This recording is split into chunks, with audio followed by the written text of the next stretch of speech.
இப்ப நம்ம தமிழ்ல பேசுறோம், அதனால தமிழ்ல ரூபாய்ன்னு போடுறோம். அதுதான் போட்டிருக்கோம். இதுல என்ன குற்றத்தை கண்டுபிடிச்சிங்க? தேவையில்லாம இந்த ஊடகங்கள் பூரா பொங்கி எழுதுறீங்க. என்னமோ அவன் அப்ப விட்டு சொத்தப்புறம் கொள்ளையடிச்ச மாதிரி கொள்ளைக்கார பயிலுலாம். உங்களுக்கு தமிழ் எதை கண்டுபிடிச்சாலும் உங்களுக்கு ஆகாது இல்லை, அதனால நீங்க இது ஒண்ணு போடும். இப்ப எங்கயா வந்துச்சு உங்களுக்கு இங்க தமிழன் இந்த தெலுங்குங்கிற ஜாதி எங்க வந்துச்சு? இந்த மாதிரி பேசி பேசி பேசி அவன் யாரு? அவன் யாரு? அவன் யாரு? தெலுங்குனா சொந்தக்கார ஹிந்தி தெரியாது போடா அப்படின்னு சொல்லிட்டா தமிழ் வளர்ந்துறோம்னு உங்களுக்கு நினைப்பா? ஏங்க நீங்க ஏணி மடைன்னா என்னமோ ஒரு மடைன்னு சொல்லுவாங்க, அது மாதிரி நீங்க அந்த மாதிரி தானே இது. என்ன போட்டா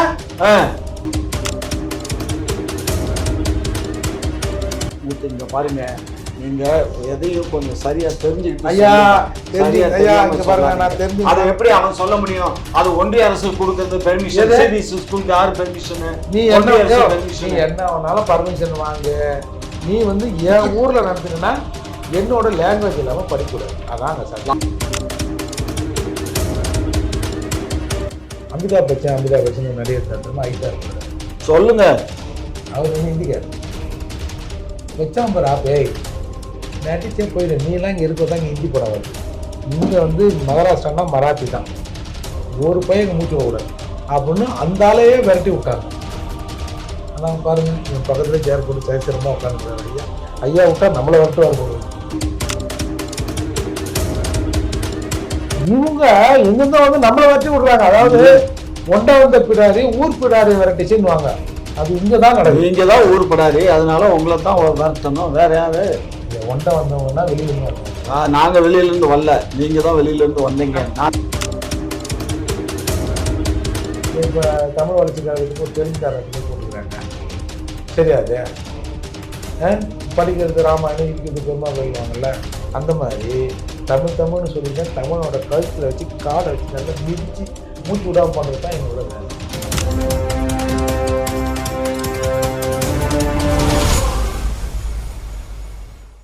குக்கு செய்தி நேயர்களுக்கு அனைவருக்கும் வணக்கம். இன்னைக்கு நம்மளோட சிறப்பு நேர்காணலில் 2 விருந்தினர்கள் வந்திருக்காங்க. முதலாவது யாருன்னா, திமுகவின் முன்னோடி முனைவர் காமாட்சி நாயுடு அவர்களும் புரட்சி தமிழகம் கட்சியின் தலைவர் ஐயா ஏர்போர்ட் மூர்த்தி அவர்களும் தான் இருக்காங்க. வாங்க பேசுவோம். வணக்கம் ஐயா. வணக்கம் ஐயா. தமிழ்நாடு அரசு வந்து ரூபாயின் சிம்பிளை இப்போ மாற்றிருக்காங்க. ரூன்னு தமிழில் வச்சுருக்காங்க. அது நீங்கள் எப்படிங்க பார்க்குறீங்க? தமிழுக்கு மும்மொழி திட்டத்துக்காக இப்போ மாற்றிருக்காங்கன்னு பார்க்குறீங்களா, இல்லை வேற ஏதாவது? இல்லப்பா, ரூபாய்னு எப்பயுமே தமிழ்ல எழுதுனா ரூபாய்ன்னு தான் எழுத முடியும்.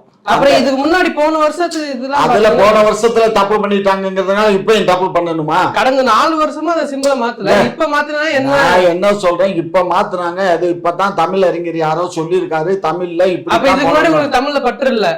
தமிழ் பற்று இருந்துச்சு, ஆனா அது தெரியல, அவ்வளவுதான். அதனால ரூபாய்ங்கிறது முதலமைச்சர் தெரியல. ரூபாய்ன்னு சொல்லுவியா? அந்த வார்த்தையை எதாட சொல்ல முடியும்? அந்த அந்த இது போட்டிருக்க முன்னாடி என்ன பண்ணுவோம்? ஆங்கிலத்தில் ஆர்எஸ்ன்னு போடுவோம், தமிழில் ரூபாய்ன்னு போடுவோம். இப்போ அந்த ஆர்எஸ்க்கு பதில் தான் அந்த சிம்பிள் வந்திருக்கு, அது ஆங்கில சிம்பிள். இப்போ நம்ம தமிழில் பேசுகிறோம், அதனால தமிழில் ரூபாய்ன்னு போடுறோம். அதுதான் போட்டிருக்கோம். இதில் என்ன குற்றத்தை கண்டுபிடிச்சிங்க? தேவையில்லாம இந்த ஊடகங்கள் பூரா பொங்கி எழுதுறீங்க. என்னமோ அவன் அப்ப விட்டு சொத்தப்புறம் கொள்ளையடிச்ச மாதிரி கொள்ளைக்கார பயிலுலாம். பேசுறத மரியாதையா பேசுங்க. இப்ப அண்ணாமலை என்ன சொல்றாருன்னா, இந்த சிம்பிளே தமிழர் தான் இது செஞ்சது, இப்ப தமிழர் செய்த குறியீடா நம்ம திமுக அரசு மாத்தி இருக்குன்றாரு. பாரு, அவரு மாற்று கட்சிக்காரரு, அவர் எதிர்கட்சிக்காரரு, அவர் அப்படித்தான் பேசுவாரு. என் பக்கத்துல இருக்காருல்ல நண்பரு, அவரு அவங்களுக்கு சம்படிப்பாரு, அவர் அவங்களுக்கு சப்போர்ட்டு. அதனால இதெல்லாம் ஒரு அரசாங்கம் செய்யறதுக்கு நம்ம வந்து இது விளக்கம் கேட்டுக்கிட்டோ அல்லது புத்தி சொல்லிட்டு இருக்க இயலாது. எதிர்கட்சி சட்டமன்றத்தில் போய் எதை வேணாலும் பேசலாம். நாங்கள் இப்போ பார்லிமெண்ட்ல பேசுற மாதிரி சட்டமன்றத்தில் பேசுறதுக்கு உங்களுக்கு பேசுங்க. இப்போ சட்டமன்றத்தில் பட்ஜெட் கூட்டத்தில் தான் அது கொடுக்க போறாங்க. பட்ஜெட் போடும்போது கேட்கணுங்க. இப்போ விட்டுட்டு வேற வேலையை பாருங்க. அதுக்கு நீங்க என்னங்க சொல்ல வரீங்க? அதாவது வரலாறே தெரியாதவங்க இந்த மாதிரி அதுவும் மட்டும் கரெக்டு தான். ஐயா பேசல ஒரு நியாயம் இருக்கு. ஏன்னா நான் ஏன் இந்த ரூபாய் லட்சணத்தை மாத்தினேன் அப்படின்னு நான் ஆதங்கப்படுறேன்னா அதில் ஒரு அர்த்தம் இருக்கு. ஏன்னா 2010 ஒரு தமிழரான அவர் பேர் வந்து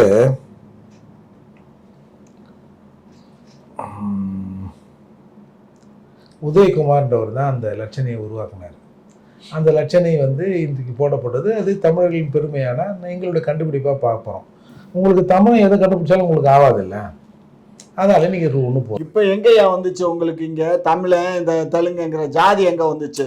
இந்த மாதிரியே பேசி பேசி பேசி அவன் யாரு? அவன் யாரு? அவன் யாரு? தெலுங்குனா சொந்தக்காரா? அப்புறம் உதயகுமார் அவங்க அப்பா வந்து திமுக இருந்தாருன்னு அண்ணாமலை சொல்றாரு. ஆமா, திமுக தான் இருந்தாரு, யாரு இல்லைன்னா.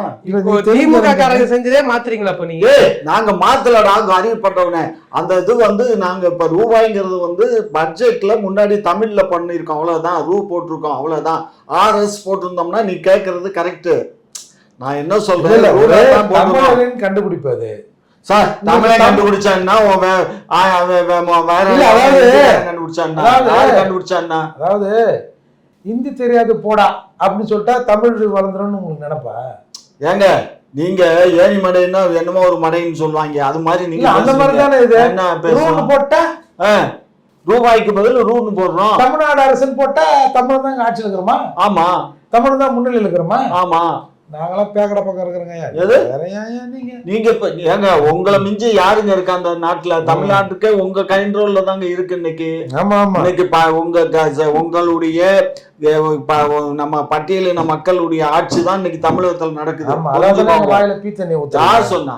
சும்மா இந்த கதையெல்லாம் விடாதீங்க. இப்ப வந்து அதாவது இவங்க மொழிப்பற்ற காட்டுறாங்களாம் ரூன்னு போட்டு. இப்போ மொழிப்பற்ற காட்டுறீங்க, ஆனா இங்க நிறைய CBSE ஸ்கூல்ஸ் பாத்தீங்கன்னா திமுக காரங்க நடத்துற CBSE ஸ்கூல்ஸ் ஹிந்தி இருக்கே. துரைமுருகன் அவர் நடத்துற ஸ்கூல்ல ஹிந்தி இருக்கு. துரைமுருகன் என்னடா, எல்லா தனியார் CBSE ஸ்கூல்ல பூரா ஹிந்தி தான். மூன்றாவது மொழி ஹிந்தி இருக்கும், இல்ல சான்ஸ்கிரிட் இருக்கும், இல்ல பிரெஞ்சு இருக்கும், ஜப்பான் இருக்கும், ஏதாவது இருக்கும். 3 மொழி இருக்கட்டும், 30 மொழி இருக்கட்டும், 3 மொழி இருக்குது. தமிழ் அங்க இருக்கா? அதான் இப்ப பிரச்சனை. சொல்லுங்க. விருப்ப பாடத்துல தமிழும் இருக்கு. அங்க விருப்ப பாடத்துல தமிழ் இருக்கு. நான் உண்மையை தான் பேசுறேன். CBSE ஸ்கூல்ல விருப்ப பாடம், அதாவது விரும்பினா தமிழ் எடுத்துக்கலாம், 3வது மொழியா தமிழ் எடுத்துக்கலாம். கர்நாடகாவை போய் கர்நாடகாவை ஆண்ட மூத்திரத்தை வைங்க வந்து இங்க எல்லாரும் நம்ம குடிப்போங்க ஐயா. ஏன்னா கர்நாடகாவில் நீ என்ன வேணாலும் படுற டை, ஆனா என் மொழியில படுற, கம்பல்சரி என்னோட மொழி இருக்கணும். 10வது வரைக்கும் மொழி. அதுக்கப்புறம் கேல கன்னடான்னு ஒன்று, அதாவது அது கொஞ்சம் டஃப்பான கன்னடா, பழமையான கன்னடா, அதையும் நீ படிக்கணும். இங்கே எந்த பள்ளிக்கூடமாக இருந்தாலும் சரி, ரஷ்யாவிலேருந்து வா, அமெரிக்காவிலேருந்து வா, ஜப்பான்லேருந்து வா, இல்லை ஆண்டிப்பட்டிலேருந்து வா, எவன் வந்தாலும் இங்கே என் தாய்மொழி கன்னடத்தை கம்பல்சரி படிக்கணும்னு இருக்கு. கொஞ்சம் கொஞ்சம் கேந்திர வித்யாலயா கர்நாடகால அது கேந்திர வித்யாலயா மத்திய அரசு. அப்புறம் அது மட்டும் அது CBSE ஸ்கூலும் மத்திய அரசு தான். CBSE ஸ்கூல்ல கிடையாது, கர்நாடகா கவர்மெண்ட்ல மட்டும்தான் தமிழுக்கு அவன் சொல்லியிருக்கான். CBSE ஸ்கூல்லையும் காலேஜ்லயும், காலேஜ் பிரைவேட் காலேஜ்லயும். மூர்த்தி இங்க பாருங்க, நீங்க எதையும் கொஞ்சம் சரியா தெரிஞ்சுக்கிட்டு அதை எப்படி அவன் சொல்ல முடியும்? அது ஒன்றிய அரசு கொடுக்கறது பெர்மிஷன். CBSE ஸ்கூலுக்கு யாரு பெர்மிஷன்? நீ என்ன வேணாலும் பர்மிஷன் வாங்க. நீ வந்து என் ஊர்ல நடத்தினா என்னோட லாங்குவேஜ் இல்லாம படிக்கூடாது. அதாங்க சார், லாங்குவேஜ் படிப்பான், 3வது மொழியா விருப்ப பாடமா எடுத்து படிப்பான், அவ்வளவுதான். ஐயா என்ன சொல்றாரு புரியலீங்களா? கன்னடம் விருப்ப பாடம் 3வது மொழியா எடுத்து படிப்பான், அது ஒண்ணும் மாற்று கருத்து இல்ல. அதே மாதிரி தமிழ் 3வது மொழியா சொல்லலாம். அது எப்படி CBSE ஸ்கூல்ல அந்த மாதிரி எல்லாம் சொல்ல முடியாது, சட்டம் போட்ட முடியாது. CBSE ஸ்கூலுக்கு ரூல்ஸ். கர்நாடகாவுக்கு போன் பண்றேன், இது சொல்லிட்டான்னு வச்சுக்கோங்க. எந்த CBSE ஸ்கூலாக தான் சரிங்க, காலேஜாக இருந்தாலுங்க கன்னடம் இங்கே கம்பல்சரிங்க அப்படின்னு சொல்லிட்டா ஐயா என்ன பண்ணுவீங்க? உங்கள் ஐயா கிட்ட சொல்லி தமிழை கம்பல்சரி ஆகிடலாமா? வாங்கிடலாம் உறுதியா. சேலஞ்சு காட்ட சொல்லு, அதாவது இந்த வேலையெல்லாம் வச்சு கூடாது. பாருங்க, 10வது வரைக்கும் கன்னடா கம்பல்சரியா, அதுக்கப்புறம் இங்கே இருக்கிற மாதிரி பழைய PUC மாதிரி தான் இருப்பாங்க. அதில் அலை கன்னடான்னு ஒன்று இருக்குது, அதையும் நீ படிச்சாகணும். அலை கன்னடானா இலக்கிய கன்னடம், அதை நீ படிச்சாகணும். அதை மீறி எந்த பள்ளிக்கூடமும் அங்கே நடத்த முடியாது. இது கவர்மெண்டா தனியாரா சார்? நீங்க கவர்மெண்ட் தனியார் எல்லாமேங்க. என்ன பேசுறீங்க? அப்படி ஒரு சட்டத்தை ஏற்ற இயலுமாங்க? ஏத்துட்டானே மத்திய அரசு ஒரு 17 பேருக்கு பேங்க்ல வேலை போச்சு, செருப்பை கட்டி அடிச்சிட்டானே. கன்னட தெரியாத மயிரெலாம் இங்கே தேவைடான்னு நம்ம எல்லாரும் வாங்க வாங்க வாங்க வாங்க வாங்க எல்லாம் விட்ருவோம். இது என்னமோ எனக்கு ஆச்சரியமா இருக்குங்க. நான் அதை என்னன்னு டீப்பா எது நம்ம ஊர்ல வேற தமிழே தெரியாதவன வேலைக்கு சேர்க்கறதா இல்ல அவங்க கன்னடம் தெரிஞ்சது மட்டும் தான் அங்க வேலை இருக்கணும்ன்றதா? எது ஆச்சரியம்? நீங்க சொல்றதுதான் ஆச்சரியம். நீங்க அந்த மாதிரி கேள்விப்பட்டது இல்ல? கேள்விப்பட்டது இல்ல. நீங்க எத்தனை வருஷமா அரசியல்ல பயணிக்கிறீங்க? கன்னடத்தை வந்து அவங்க கத்துக்கணும். அரசு பள்ளிகள்ல கன்னடம் இருக்கணுங்கிறது 10ஆம் கிளாஸ் வரையும் கம்பல்சரின்னு சொன்னாங்க. அது வாஸ்தவம் தான். இந்த இலக்கியத்தை சொன்னார் அந்த பியூசில இலக்கியமும் அவன் படிக்கணும்னா. ஏன்னா இலக்கியம் படித்தா தான் அந்த கன்னட மொழிக்கு அது பேக்ரவுண்டு. அதனால இலக்கியம் படிக்கணும்னா அதே மாதிரி தமிழ்நாட்டில் தமிழ் படிக்கணும். இங்கே 11,000 பேர் தமிழ் பரீட்சை எழுத வரல. இங்கே இருக்க வாத்தியானுக்கு வக்காலத்து வாங்கிட்டு வர்றாரு. சொல்லுன்னா என்ன போய் நானா காரணத்துக்கு என்ன காரணம்? உங்க வாத்தியார் பண்ண அறிவு ஏன்னா சம்பளம் மாத்திரம் கேட்க தெரியுது. ஒழுங்கா சொல்லி கொடுக்கணும்னு தெரியணுமா? இல்ல மக்களுடைய வரி பணத்துல இருந்தானே சம்பளம் வாங்குறாங்க. ஐயா சும்மா கதை விடாது. என்ன கதை விடுறோம்? ஏன் உங்க வீட்டுல இருந்து சம்பளம் கொடுக்குறீங்களா? சும்மா நீங்க எல்லாம் இப்போ எதனா பேசணும்னு பேசாதீங்க. இப்போ மகாராஷ்டிரால ஒரு பிரச்சனை வந்தது. அமிதாப் பச்சன் ஒரு நடிகர் இருந்தார் தெரியுமா? ஹைட்டா இருப்பாரு. சொல்லுங்க. அவர் வந்து இந்திக்காரு. வச்சான் பாரு பேய் நடிச்சே போயிடு. நீலாம் இங்கே இருக்கோ தான் இங்கே ஹிந்தி படம் வருது. இங்கே வந்து மகாராஷ்டிரானா மராத்தி தான். ஒரு பையன் மூச்சு விடக்கூடாது அப்படின்னு அந்த ஆளையே விரட்டி விட்டாங்க. ஆனால் பாருங்க என் பக்கத்துல சேர் போட்டு சரிசிரமாக உட்காந்துக்கிறாரு. ஐயா விட்டா நம்மளை விரட்டுவார் பொழுது. எங்க பாரு ஆட்டை கடிச்சு மாட்டை கடிச்சு கடைசியில மனுஷனை கடிக்க வந்துட்டாரப்பா ஏர்போர்ட். நினைச்சிருக்கீங்க அங்க வந்து விரட்டி விடுறாங்கன்ற அந்த ஊருக்காரங்க. இல்ல இவங்க எங்கிருந்தா வந்து நம்மளை விரட்டி விடுறாங்க. அதாவது ஒண்ட வந்த பிடாரி ஊர் பிடாரி விரட்டிச்சுன்னுவாங்க. அது இங்கதான் நடக்குது. இங்கதான் ஊர் பிடாரி. அதனால உங்களை தான் விரட்டணும். வேற யாரு? ஒண்ட வந்தவங்கன்னா வெளியில இருந்து வந்தவங்க. நாங்க வெளியில இருந்து வரல. நீங்க தான் வெளியில இருந்து வந்தீங்க. நான் தான் சொல்றேன். ஆசியா கண்டம் முழுமைக்கும் தமிழ் இருந்துச்சு. புரிஞ்சுக்கோங்க. ஆசியா கண்டம் முழுமைக்கும். ஐயா மொழிவாரி மாகாணம் பிரிக்கப்பட்ட போது அவன் வீட்டுக்கு அவன் போயிட்டாங்க. ஐயா போயிட்டான்னா போனவன் போயிடான். இப்ப இந்தியா பாகிஸ்தான் பிரிவினையும் போது பாகிஸ்தானுக்கு போனவன் போயிட்டான். மத்தவன் இங்க இருந்தவன் அவன் வந்து இந்தியாவுக்கு பாகிஸ்தான் சொல்ல முடியும். வாழ்றாங்க ஐயா. யாரும் நினைக்கல ஐயா. ஏன் கிறிஸ்தவன் பூரா லண்டன் போயிட்டாங்க. அது சுதந்திரத்தை கொடுத்துட்டு அதனால இங்க இருக்க கிறிஸ்தவன் பூரா கப்பல் ஏறி லண்டன் போயிட்டானா? என்ன நாவல நரம்பு இல்லாம பேசுறீங்க? அன்றைக்கு முகமது முஸ்லீம் போயிட்டானா அல்ல கிறிஸ்தவன் போயிட்டானா? என்ன பேசுறீங்க? எந்த இஸ்லாமியர் நாங்க இந்தியாவின் ஆட்சியை நாங்க கைப்பற்றுவோம். இந்தியா ஏங்க என்ன பேசுறீங்க? இந்தியாவே வந்து ஏற்கனவே அவங்க பல 700 ஆண்டுகள் ஆண்ட சத்திரம். நாங்க 418 ஆண்டுகள் வாழ்ந்த சத்திரம். 2000 கதையை சொல்லி. ஆமாங்க. அவனுடைய மேனமெண்ட் தாங்க இன்னைக்கு டெல்லிக்குள்ள போனீங்கன்னா அவன் கட்ட சுடுகாடு அவன் கட்ட தாஜ்மஹல் எல்லாம் அதுதாங்க உலக பிரசித்தி. இன்னைக்கு எங்க மன்னர் இங்க பாருங்க மன்னர்கள் கட்ட அரண்மனைகள் தான் இன்னைக்கு என்ன கேப் விட. அவங்க கட்டின மாதிரி நம்ம கட்ட முடியாது ஐயா. அவங்க 4-5 கூட கட்டலாம் ஐயா. 4-5 கட்டுவான். 16-20 பிள்ளைகளை கூட தான் பெத்தான். நீங்க பெத்துக்கிற வேண்டியது தானே. உங்களை யாரு வேணாம்னா அரசாங்கம் நாம ஒண்ணு நமக்கு ஒருத்தர் சொல்லிச்சு. நம்மளே இருவர் நமக்கு எதுக்கு இன்னொருவர் சொல்லிச்சு. அதனுடைய எஃபெக்ட் தான் இன்னைக்கு 8 உங்க ராம்சாமி சொன்ன மாதிரி ஆம்பளை போய் பொம்பளை கட்டணும். ஆம்பளை கட்டும் பொம்பளை கட்டும். அதுதான் வேணும். அந்த அளவுக்கு ஆயிடுது. எல்லா தமிழ்நாட்டில் இருக்க நிறைய அரசியல்வாதிகள் என்ன சொல்றாங்கன்னா பிஜேபி வந்து தமிழ்நாட்டுல மொழியை வச்சும் வங்கதேசத்துல வந்து மதத்தை வச்சும் அரசியல் செய்யறாங்க அப்படின்னு நிறைய பேர் சொல்லிட்டு இருக்காங்க. தமிழ்நாட்டில் மொழி அரசியலை செய்தது திராவிடம் தான். திராவிட கட்சிக்காக தான் இப்ப இதே சொல்றாங்க. சும்மா இவங்க சொல்லுவானுவா சொன்னா எல்லாம் ஆயிடுமா? இது இப்ப தமிழ் வளர்ச்சி கழகத்துக்கு ஒரு தெலுங்குக்காரத்தை போய் போட்டுக்கிறாங்க. சரியாது படிக்கிறது ராமாயணம் இடிக்கிறது பெருமா கோயில்வாங்கல்ல. அந்த மாதிரி தமிழ்னு சொல்லிங்கன்னா தமிழோட கழுத்துல வச்சு காடை வச்சு நல்லா மிதிச்சு மூச்சு விடாம பண்றது தான் எங்களோட வேலை. அவர் தமிழ் அறிஞர் சரியா? தமிழ்ல அவர் PhD 4-5 பட்டம் வாங்கியிருக்காரு. தமிழ் அறிஞர். அப்படிப்பட்ட தமிழ் அறிஞரை கொண்டுட்டு போய் அதுல அந்த ஆய்வு குழு இதுல போட்டுடுக்கு. அதுக்கு இவர் என்னமோ நூல் தமிழ்ல யாருமே அவர் தமிழன் தான்டா. வைக்க கூட சுத்தி இருந்தாரு. நான் அந்த தமிழ் இந்த தமிழ் இருந்தாரு. புடிச்சு வாங்கினாங்க. உடனே ஒரு கட்டத்துல வைக்க சொன்னாரு, ஆம் நான் தெலுங்கன் தான், ஆனால் நான் இந்த தமிழுக்கும் தமிழருக்கும் செய்தது ஏராளம். அவர் வைகோ சொன்னாருங்க. அவருக்கு சரித்திரம் படிக்காத வைகோ. அதனால அவர் வைகோ என் சொந்தக்காரர் இல்ல, பட் எனக்கு தெரிஞ்சவர் தான். அவர் வந்து ஹிஸ்டரி படிக்கல, ஹிஸ்டரி படிக்காம அவர் வேற சப்ஜெக்ட் எடுத்து படிச்சதுனால அவருக்கு வேற சப்ஜெக்ட் படிச்சாரு.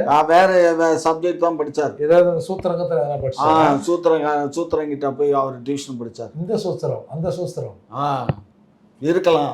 அவர் மேல அந்த மாதிரி அலிகேஷன் இல்லையே. சரி, நீங்க சொல்லுங்க, திராவிட கட்சிக்காக தான் மொழியை வச்சு அரசியல் செய்யறாங்களா? மொழியை வச்சு நாங்க அரசியல் செய்யல. 1835 இருந்தே இங்க அந்த இந்திய எதிர்ப்பு போராட்டம் இருக்கு. இந்திய எதிர்ப்பு போராட்டத்திற்கும் திமுகவுக்கும் ஒட்டுமில்லை, உறவும் இல்லை. திமுக கழகத்தில் அந்த போராட்டத்தில் ஈடுபடவில்லைன்னு அண்ணாதுரை சொன்னாரா? அண்ணாதுரை சொன்னாரு, அன்னைக்கு சொன்னாரு. அதுக்கப்புறம் மாணவர்களோட நாங்க தானே சேர்ந்து நாங்கெல்லாம் போராடலையா? ஏங்க மாணவர்கள் அன்னைக்கு நீங்க கபலீகரம் பண்ணீங்க. நாங்க மாணவர்களா இருந்த போதுதான் நாங்க தானே திமுக மாணவர்கள் தானே சிறைக்கு போனோம். நீங்க எல்லாம் சிறைக்கு போனீங்களா? முதல்ல வந்து அந்த போராட்டம் எங்க தொடங்குச்சு? எங்க தொடங்குச்சு சொல்லுங்க பாப்போம். கோபாலபுரம் பேக்கெட்ல. கோபாலபுரத்துல தொடங்கணும்னு அவசியம் இல்ல. இல்ல காஞ்சிபுரம் அண்ணாதுரை ரோட்ல தொடங்குச்சா? எங்க அங்க தொடங்குனா தானா? எங்க தொடங்குச்சு? எங்க நாகர்கோயில்ல தொடங்குச்சு, திருநெல்வேலியில தொடங்குச்சு, மதுரையில தொடங்குச்சு. நான் மதுரையில போராட்டம் சும்மா இதெல்லாம் லூஸ் கதை நம்பாதீங்க. இதெல்லாம் சும்மா தெரிஞ்ச கதை. சிதம்பரம் அண்ணாமலை பல்கலைக்கழகத்தில் இந்த போராட்டம் தொடங்கப்பட்டது. லெஃப்ட் ரைட்டு மாதிரி இந்தியில சொன்னான்.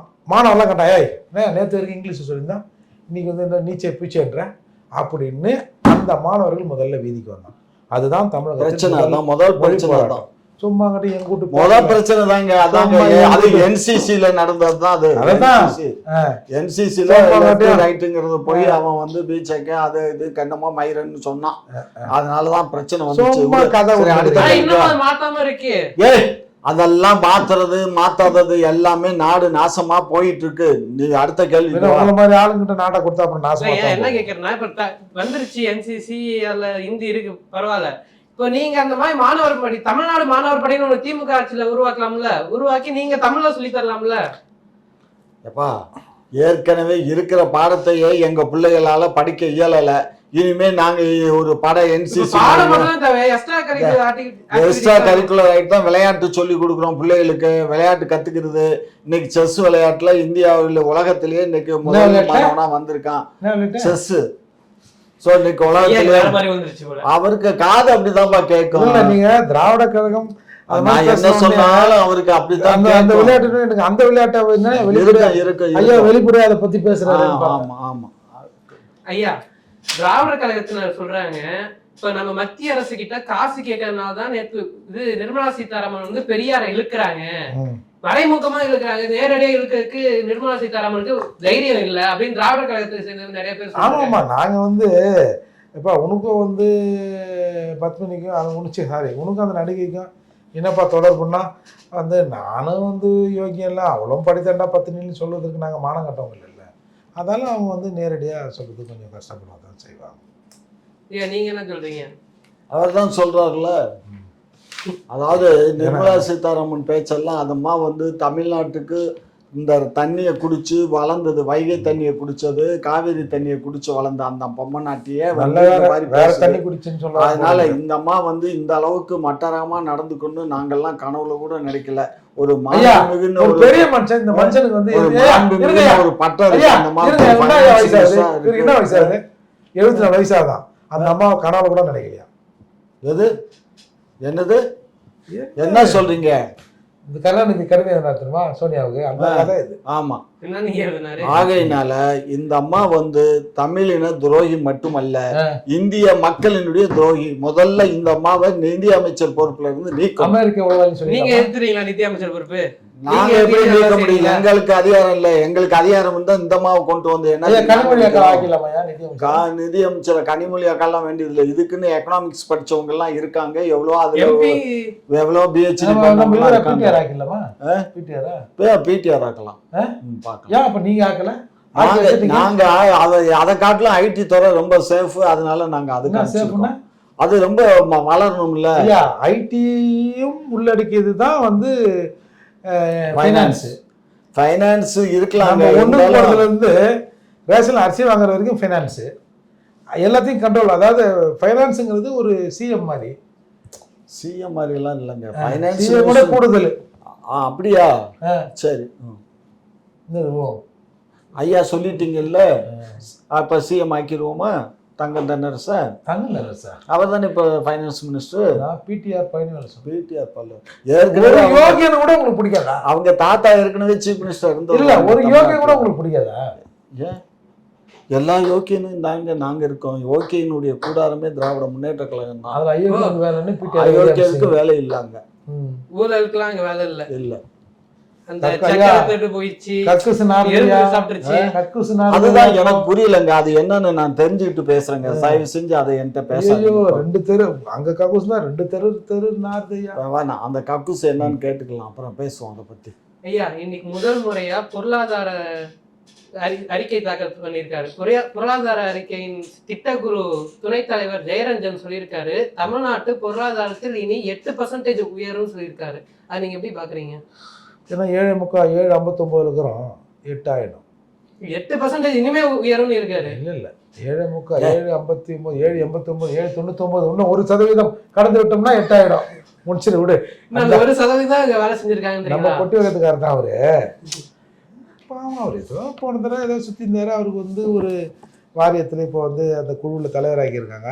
அது கூட பேசலாம். அப்புறம் அவர் பேரை நம்ம பயன்படுத்த வேண்டிய சந்தர்ப்பம் வந்திருக்காதுல்ல, அதுக்காக ஜிடிபி 8 உண்மைதான். ஆமாம் ஆமாம் ஆமாம் 8 ஐயா சொல்ற மாதிரி 7 ஆட்சி முடிவதற்குள் 80 வந்துடும் பாருங்க. சொல்றத சொல்ற 8 ஒரு ஜெயபுரை போட்டு 80 வச்சுக்கியா? இல்ல, கேட்கிறவங்க பூரா கோமாளியா இருப்பான்னு நினைச்சிட்டு இருக்காரு போல. இல்ல 80 தான். என்ன ஜெயரஞ்சன் சொல்லிட்டேன். சரி, நீ போ. நீங்க என்ன சொல்றீங்க? எப்ப அவர் கோமாளித்தனமா பேசுறாரு. 8 கண்டிப்பா 8 கண்டிப்பா சத்தியமா 80. அவர் 80 வச்சாலும் சரி, 100 வச்சுக்கிட்டாலும் சரி, யாரை வச்சுக்கிட்டாலும் எங்களுக்கு அதை பத்தி இப்ப 7.99 இருக்குன்றாரு. இன்னும் 1% போட்டு 7.99 அவர் சொன்னாரு. கணக்கு இருக்கு. அவர் சொன்னா கூட நம்புறீங்க. தமிழ்நாடு ஜிடிபி இன்னைக்கு என்ன இருக்குன்னு பாரு. அவர் சொன்னா கூட நம்புறீங்க. அவர் தமிழ்நாடுக்கு ஆலோசனை கமிட்டி, அவர் திட்டக்குழுனுடைய தலைவர். தமிழ்நாடு நான் சொல்றேன் சார், அவர் திட்டக்குழு திராவிட ஆட்சி மீது எனக்கு நம்பிக்கை இருக்கு. சரி, நான் சொல்றேங்க. சரி, அவன் எடுத்துக்கலாம்பா. நம்பிக்கை வந்துச்சு அவங்களுக்கு. கூட்டணி சேர்ந்துருவீங்க. 80 வந்தா கூட்டணி சேர்ந்துறீங்களா? எல்லாரும் 45, 90 கேள்விப்பட்டிருப்பாங்க. 80 கேள்விப்பட்டீங்களா? அதான் அவர் எல்லாம் கட்டிங்கு பாப்பாருப்பா. நீ போடுப்பா. மீண்டும் அடுத்த நேரத்தை சந்திக்கும் வரை விடைபெறுகிறேன். நன்றி.